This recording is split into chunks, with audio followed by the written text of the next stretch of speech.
Shalom, selamat sore bagi kita semua. Selamat sore bagi kakak yang ada.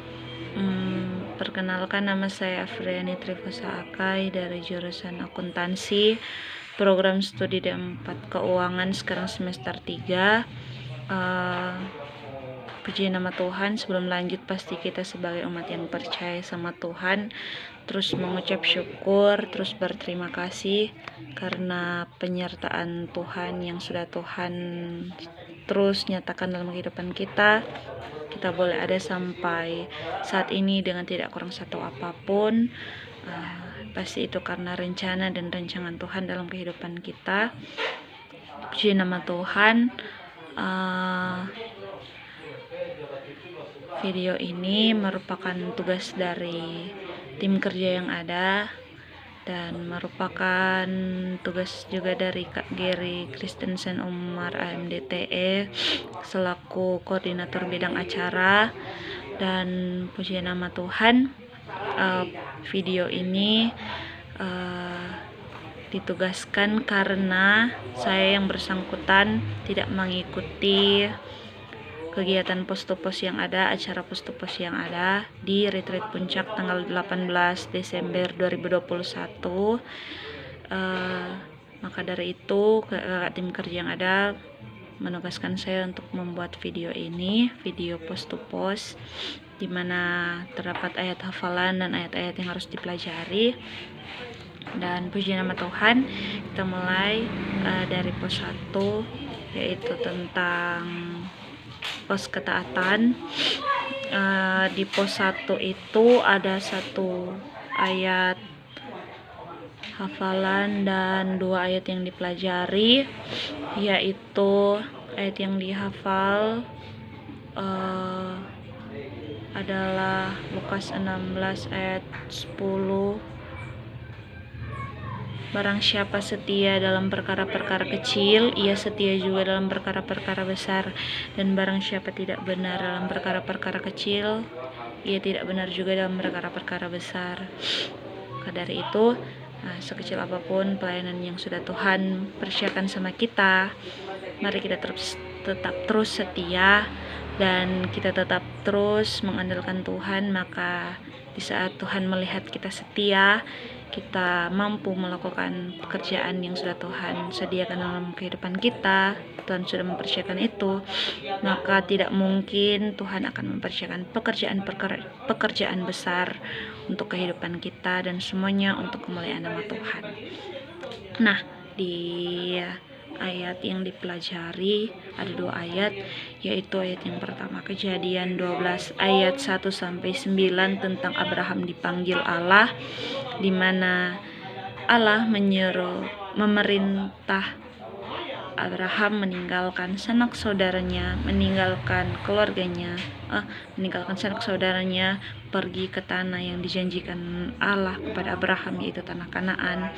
Dan di situ Allah berjanji ia akan memperbanyak keturunan Abraham di sana.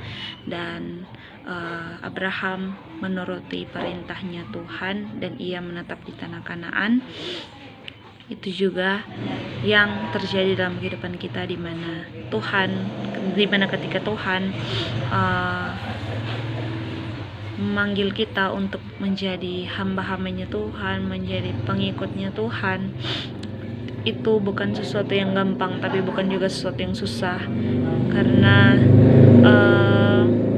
ada hal yang harus kita korbankan, di mana pengorbanan waktu dengan keluarga, pengorbanan waktu dengan teman-teman, sahabat, di mana kita mungkin bisa bersosialisasi lebih lagi dengan mereka, tapi itu tersita karena di saat itu Tuhan memanggil kita untuk menjadi pelayanannya Tuhan. Dan biar kiranya terus kita menaati setiap panggilan pelayanannya Tuhan, dan kita diberkati, keluarga kita diberkati, sanak saudara kita diberkati, dan pasti semuanya akan diberkati oleh Tuhan. Nah, yang kedua ayat yang dipelajari yaitu dalam Yesaya 50 ayat 4-9, yaitu tentang ketaatan, di mana di saat kita belajar taat dari hal-hal kecil, pasti Tuhan juga akan memperhitungkan itu semua. Dan biar kiranya kita terus taat apapun yang dari hal apapun yang terjadi dalam kehidupan kita. Di saat kita tersungkur pun dalam pelayanan Tuhan, mari kita tetap terus taat sama Tuhan, taat sama perintahnya Tuhan. Pasti meskipun seperti peribahasa mengatakan bersakit-sakit dahulu, bersenang-senang kemudian, kita akan bersama-sama di surga yang kekal, karena Tuhan juga menjanjikan surga yang kekal bagi umat-umat yang mau percaya dan taat kepada Tuhan. Dalam pos yang kedua itu adalah pos motivasi dan talenta. Ada 2 ayat yang dihafal dan 2 ayat yang dipelajari. Ayat hafalan yang pertama adalah Matius 10 ayat 30. Matius 10 ayat 32. Barang siapa mempertahankan nyawanya, ia akan kehilangan nyawanya, dan barang siapa kehilangan nyawanya karena aku, maka ia akan memperolehnya. Puji nama Tuhan. Dan ayat hafalan yang kedua dalam 1 Timotius 1 ayat 12. Aku bersyukur kepada Dia yang menguatkan aku, Yesus Kristus Tuhan kita, karena Ia menganggap aku setia dan mempercayakan pelayanan ini kepadaku. Puji nama Tuhan. Ada juga ayat yang dipelajari dalam pos motivasi dan talenta, yaitu dalam 1 Petrus 4 ayat 10 dan 11, di mana tentang apa yang harus kita layani. Bagaimana cara kita melayani ialah di saat kita melayani sesuai dengan talenta kita melayani sesuai dengan apa yang sudah Tuhan kasih sama kita, dimana di saat Tuhan kasih kita menjadi pelayan altar di bagian musik, pasti itu talenta yang sudah Tuhan kasih sama kita, dan kita kembangkan itu, kita melayani di bagian musik, misal bagian gitar, dan pasti kalau kita menjalani semuanya itu sesuai dengan porsinya kita, pasti pelayanan yang kita layani itu sangat diberkati, dan pasti kita juga akan menjadi contoh bagi orang-orang yang akan yang mungkin sudah Tuhan rencanakan untuk mendapatkan talenta yang sama dengan kita.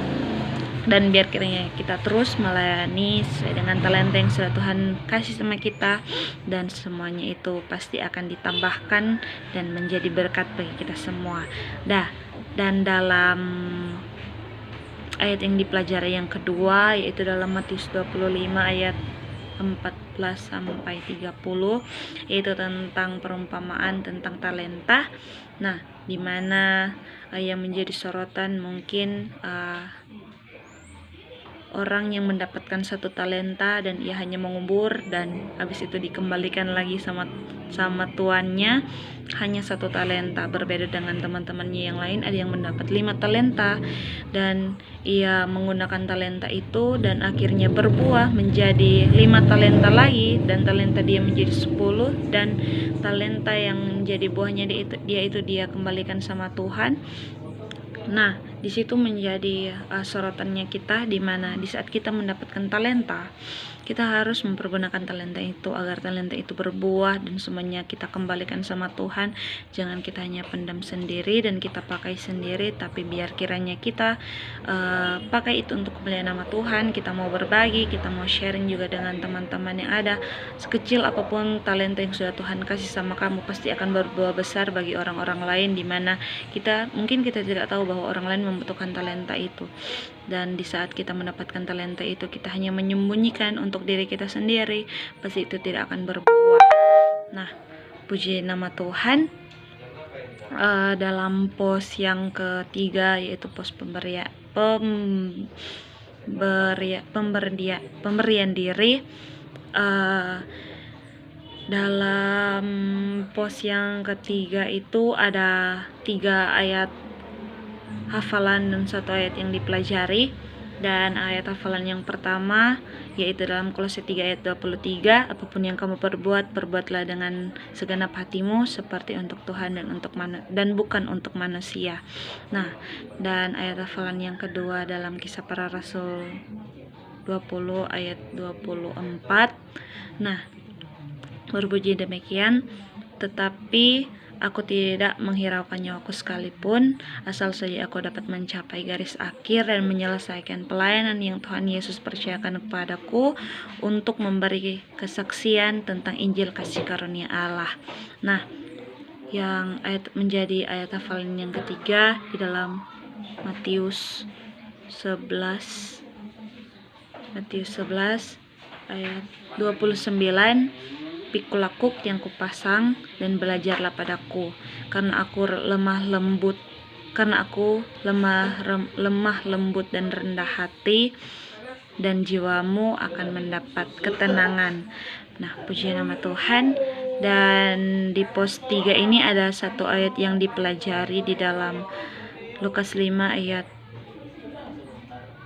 1 sampai 11 tentang menjadi penjala manusia, di mana waktu itu Simon Petrus yang dilihat Tuhan dan dia ditugaskan untuk menjadi penjala manusia. Dan di situ di saat kita juga mendapat panggilan untuk menjadi hamba-hambanya Tuhan, untuk menjadi penjala manusia, jangan pernah kita ragu, sama seperti Simon Petrus di saat Tuhan mengatakan tebarkan jalamu, bertolaklah ke tengah dan tebarkan jalamu. Simon Petrus tidak pernah ragu, tidak ragu sekalipun. Dan meskipun di saat sebelum Tuhan Yesus berkata demikian, dia sudah tahu bahwa dia sudah mengatakan sama Tuhan bahwa dia sudah berkali-kali menebarkan jalannya, tapi tidak seekor pun yang dia dapat.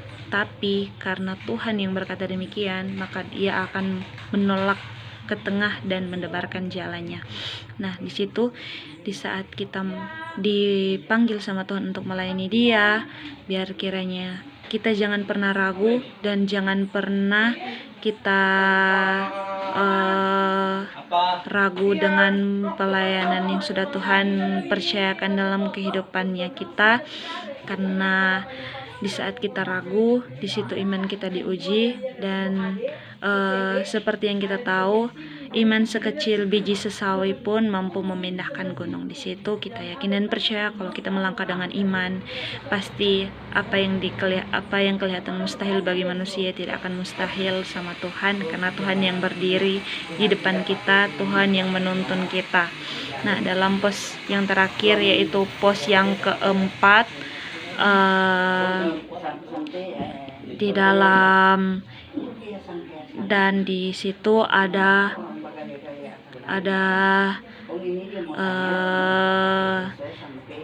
dua ayat hafalan dan satu ayat yang dipelajari, yaitu ayat hafalan yang pertama di dalam Ibrani 10 ayat 38, tetapi orangku yang benar akan hidup oleh iman, dan apabila ia mengundurkan diri, maka aku tidak akan berkenan kepadanya. Dan ayat hafalan yang kedua di dalam 1 Korintus 15 ayat 58, yaitu berbunyi demikian, karena itu saudara-saudaraku yang kekasih, berdirilah teguh, jangan goyah, dan giatlah selalu dalam pekerjaan Tuhan, sebab kamu tahu bahwa di dalam persekutuan dengan Tuhan jerih payahmu tidak akan sia-sia. Dan ayat yang dipelajari itu ada satu, yaitu di dalam 2 Timotius 4 ayat 1 sampai 8, di mana dari semuanya itu, ayat yang terakhir itu, ayat yang dipelajari itu dalam 2 Timotius 4 ayat 1 sampai 8 tentang penuhilah panggilan pelayanan Tuhan yang Tuhan sudah sediakan bagi kita, di mana Tuhan meminta di saat Dia sudah memanggil kita untuk menjadi pelayannya Tuhan, di mana Tuhan meminta kita sebagai orang-orang yang dipercayakan Tuhan untuk memenuhi panggilan Tuhan, di mana kita mampu penuhi panggilan yang sudah Tuhan nyatakan dalam kehidupan kita. Karena panggilan pelayanan Tuhan itu bukan sesuatu yang perlu dipertanyakan lagi, mengapa Tuhan mau memanggil saya. Pasti kita akan percaya bahwa semuanya itu ada rancangan Tuhan, ada benih yang Tuhan tanam dalam kehidupan kita, dan Dia mau benih itu akan berbuah dan kita mau memenuhi panggilan pelayanannya Tuhan yang Tuhan sudah nyatakan dalam kehidupan kita. Di saat kita mampu mempercayakan pelayanan kita kepada Tuhan dan kita mau memenuhi panggilan Tuhan dalam kehidupan kita, pasti akan percaya pelayanannya kita itu akan naik bagaikan dupa yang berbau harum di hadapan Tuhan, dan Tuhan akan memperhitungkan apapun yang sudah kita perbuat selama kita di dunia ini. Dan yakin dan percaya di saat kita memenuhi panggilan pelayanannya Tuhan, kita akan menjadi orang-orang yang dipilih sama Tuhan untuk menjadi penghuni-penghuni surga yang kekal. Nah, dari semuanya itu, dari pos 1 tentang ketaatan, pos 2 tentang motivasi dan talenta, pos ketiga tentang pemberian diri, pos keempat tentang komitmen pelayanan, pasti dari semuanya itu adalah suatu step by step yang sudah kakak rampung, dan yakin semuanya itu merupakan berasal daripada Tuhan. Mereka tidak rampung sendiri, mereka tidak menyusun itu sesuai dengan kehendaknya Dia. Pasti saya yakin dan percaya step by step yang sudah kakak simpulkan, dan yang terakhir itu tentang penuhilah panggilan pelayanannya Tuhan. Di situ, di saat kita terus mau memenuhi apapun yang sudah Tuhan panggil, apapun yang sudah Tuhan persiapkan dalam kehidupan kita, pasti semuanya itu akan berbuah manis, dan kita semua akan diberkati, dan kita semua akan berjumpa terus di surga yang kekal. Dan biar kiranya apapun yang sudah kita perbuat dibuat Tuhan berhasil, dan selama itu yang harus kita jaga terus ialah hati kita. Jangan sampai hati kita goyah, iman kita goyah. Jangan sampai iman kita ciut oleh perkataan-perkataan orang, karena dalam melaksanakan kegiatan-kegiatan ini pasti ada saja orang-orang pencemooh yang ingin menjatuhkan mental kita, sama seperti yang ada di dalam pos 1 yang dipelajari dalam Yesaya 50 ayat 4-9, di mana iman kita diuji. Ada saja akan ada saja orang-orang yang menopang kita, tapi bukan tidak mungkin ada saja orang yang akan mencemooh kita. Jadi mari kita terus menguatkan iman kita, dan di saat kita mau menomorsatukan Tuhan, pasti apapun yang kita naikkan sama Tuhan yang akan membukakan jalan. Biar kiranya kita terus mengutamakan Tuhan, mengandalkan Tuhan, dan ini yang menjadi ayat hafalan dan ayat yang dipelajari dan yang Ivo dapat di sini adalah dimana melayani Tuhan yaitu bukan sesuatu yang gampang, tapi bukan sesuatu yang susah juga, karena kita pikul salib, kita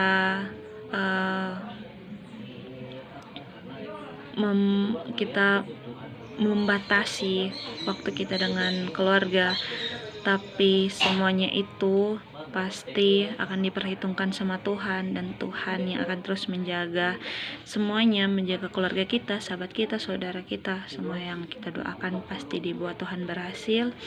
Dan ini merupakan video dari saya, Afren Trifosa Akai, dan mohon maaf bila ada salah kata. Biar kiranya